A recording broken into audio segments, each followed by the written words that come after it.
today, in continuing with our theme of hope, of course, and our gospel approaches, where you have to use your imagination and think about the people at the time.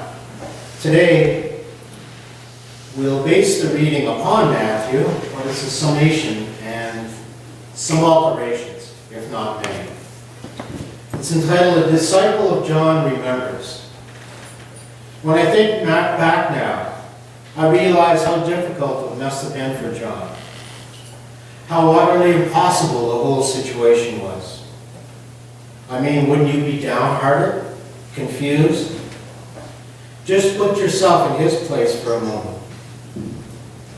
First, you're in prison, and you're in prison for speaking out, for proclaiming your message, for taking a stand based on your tough message of lives turned around and facing towards God.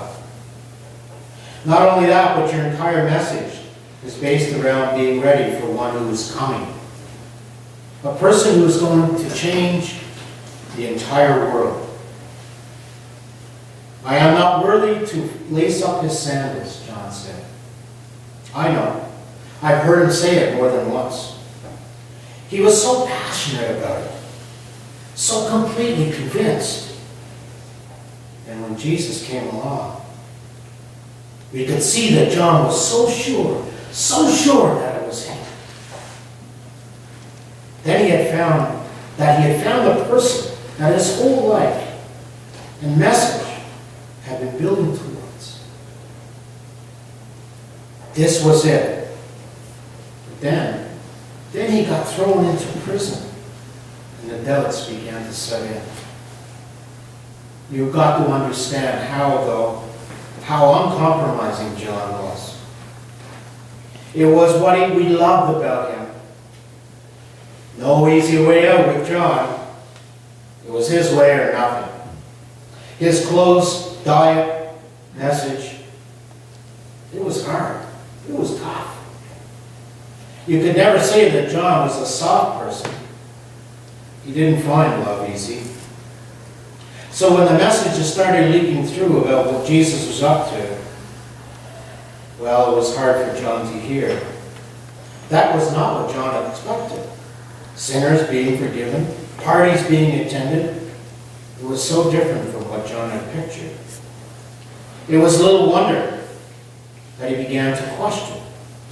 Began to wonder whether he had been wrong, which of course was why he had been sent to us. Go and ask questions, he told us. Go and observe.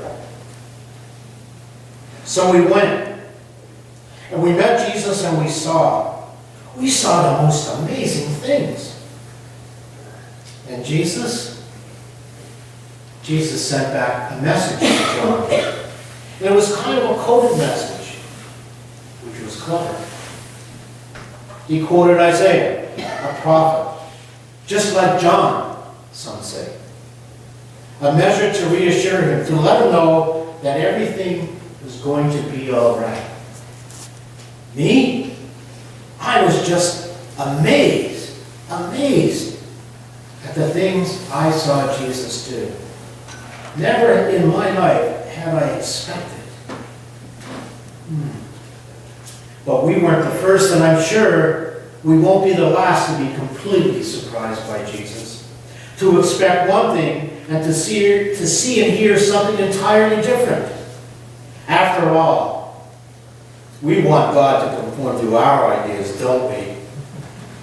And when you think about it, that's the last thing that's going to happen.